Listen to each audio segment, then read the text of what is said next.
Our guest is Dr. John Randolph, who is president of the Bay Area Council Economic Institute. He was previously served as director of international trade for the state of California. What I didn't know about you until this particular episode is that you have a law degree and a PhD, which you don't flaunt at all, and it's great because your kind of economics is down to earth and grounded, rather than to get involved with statistics and right. vague forecasts.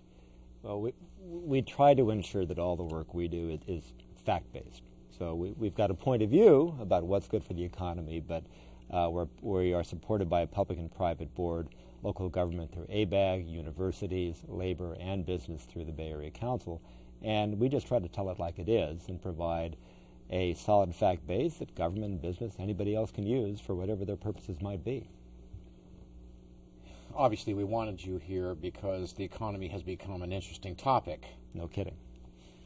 For all these last several years, we would never have you on because the economy was just fine.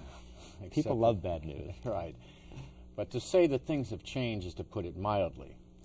And the big question in the Bay Area is, are we going to be different than California? Is California going to be different than what's happening on a national level? In general terms, what do you think the answer to that question is? Well, let me say first that we shouldn't be surprised by change. People think good times are going to go on forever. They never go on forever. Economies have cycles, and we've seen them in the Bay Area again and again and again. We had a huge recession in the early 1990s. We had one after 2001, and guess what? We're probably going into one again. So it shouldn't shock us when things go down. The question is, why did they go down and how deeply? And I think the Bay Area right now is actually doing better than the rest of the state. And my guess is over the next year, however long this situation goes on, we'll probably continue to do better than the rest of the state. But we're not immune from what's going on in California. We're not immune to what's going on in the rest of the country. We're going to catch that same cold one way or the other. And certain parts of the Bay Area are going to be a little bit better, and others are going to get it worse than others. There's a lot of chatter that's generated by the media when it comes to the national picture. I don't think anybody has a vested interest in a downturn unless they're buying puts or some other kind of exotic plays on a down economy. But it's almost like politics, or sports. You know, there's different opinions. And yet, as economists, you want to base your information on, as much as you can, on some representation of what's going on out there in a statistical or data form, right? Of course. And yet, you know, everyone's skirting around the recession issue, but I did hear you just say that we may be headed into a recession, or we're already in a recession. I think it's in the Bay Area too. It's a semantic question, I think. It's defined as it's defined as two consecutive quarters of net GDP loss. Well, you need to go through those 2 quarters to statistically declare you've been in a recession. Mm-hmm. So if we're in the middle of one now, we won't know it until we've gone through 2 quarters. So, but for a lot of folks, it feels like one.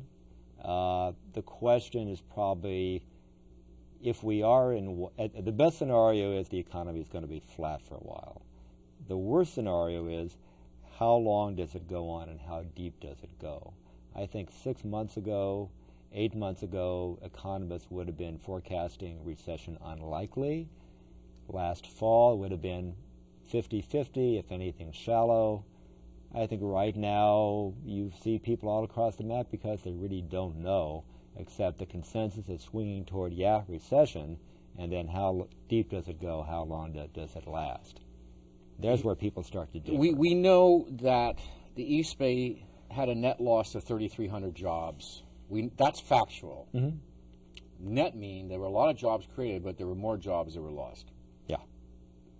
That's real. And the fact is the East Bay was the strongest part of the economy when the so-called dot-com collapse occurred in the early part of this century.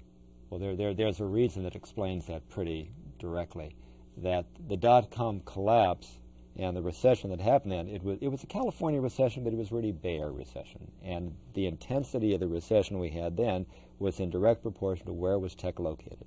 So it was most intense in Santa Clara County, Silicon Valley. It was most intense south of Market in San Francisco. And wherever you found the biggest pockets of IT and software and internet companies, well, that's where it was centered. To the extent that cities or communities were not deeply into the tech area, they were less impacted. And so we even saw as the economy of the Bay Area recovered in 2003 and 4 and 5 and 6, it was Santa Clara County that had led the Bay Area growth in the late 1990s that actually fell the farthest and was the slowest to come back. So that was induced by tech. This particular recession or flattening, whatever it's going to be, is really induced more by the housing market. It's not limited to the housing market anymore, but it kicked off in the housing market with subprimes, it spread into credit markets, and now it affects a lot of things. But the where it's concentrated is really where you've had the greatest development of new housing. Which is the East Bay? East Bay. So if you look at where the worst economic effects we're seeing right now are, relatively, it's not in Marin County, it's not in San Francisco, it's not in San Mateo County, and it's actually not in Silicon Valley. It tends to be in the eastern part of Contra Costa County, tends to be in Solano County, parts of Sonoma County, and then in the East Bay toward Hayward in that area where you've had actually a lot of new house development, relatively affordable. A lot of people went in those, they went on subprimes, stretched themselves. They weren't going on subprimes in Marin or San Francisco much, but they were going in those communities, and that's where the bottom dropped out. So it's really very localized, but that would explain pretty readily why we're seeing more impact in the East Bay now than we are in San Francisco or Silicon Valley. And you know, there's a lot of construction jobs that go with that. Sure. So you could say construction's a relatively small part of the California and Bay Area economy, but it's significant. And there were forecasts back last fall and last summer that if housing went down, that would have an effect on the California economy, because it wasn't just people with mortgages, it was the construction industry, especially residential construction, that was going to go down with that, and the jobs would go with those companies. The bulk of the economy nationally, and I presume even in the state of California, is really based on retail or non-exporting, non-manufacturing. Yeah. Right. And so really when they talk about recession and they talk about depression, especially the word depression, I mean, it's borrowed from a psychological world in that it all comes down to what people think.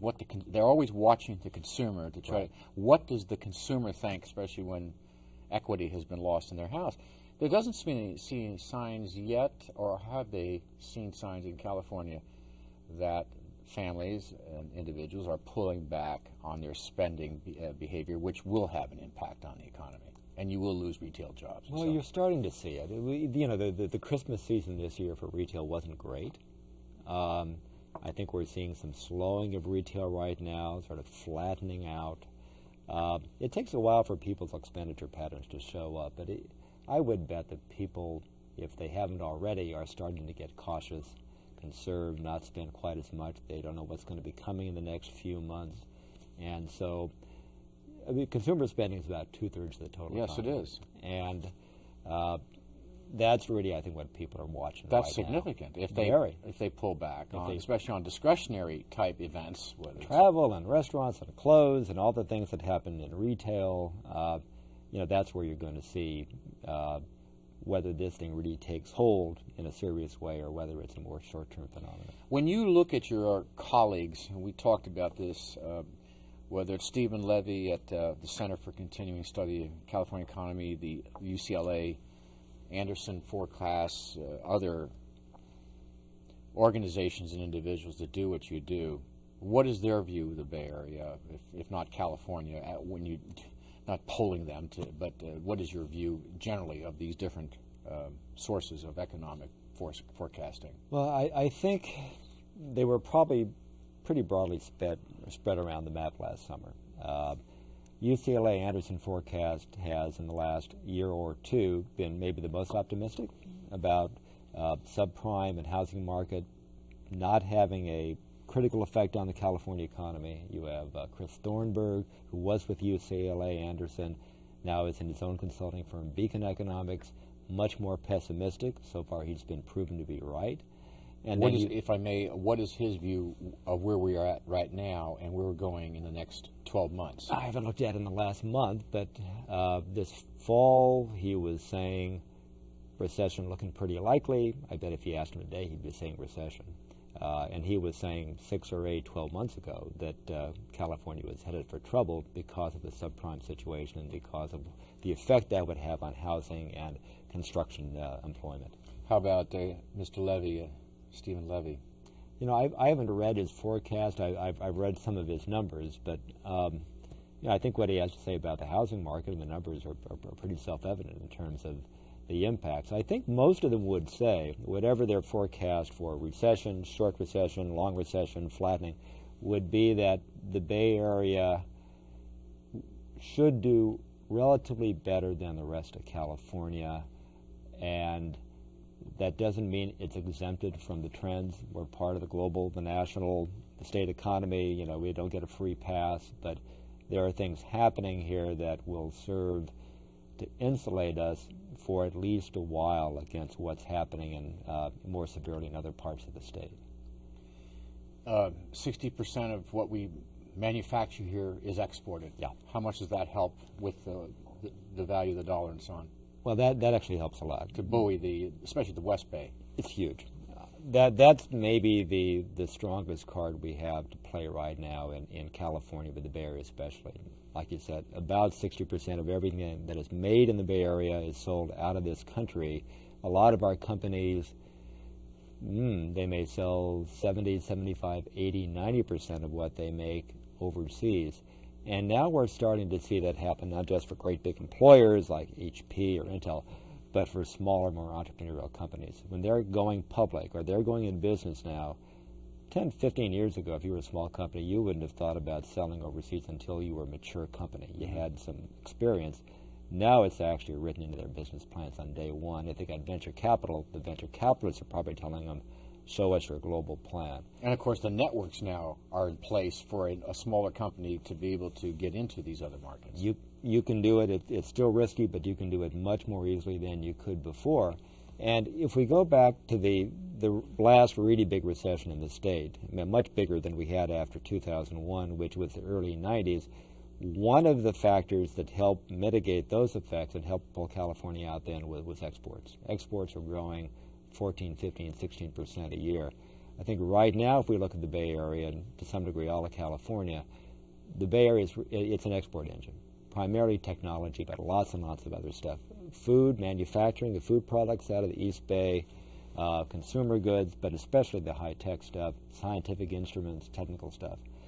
That we are one of the 4 largest exporting regions in the country. And to the extent that our companies aren't dependent on local markets and they're selling to overseas markets where the global economy is growing still, and growing very nicely, and our biggest markets are in Asia, which is growing very nicely, thank you. So we're insulated. Once again, the Bay Area bites the bullet and is the envy, in some cases, the rest of the country. We have to close there.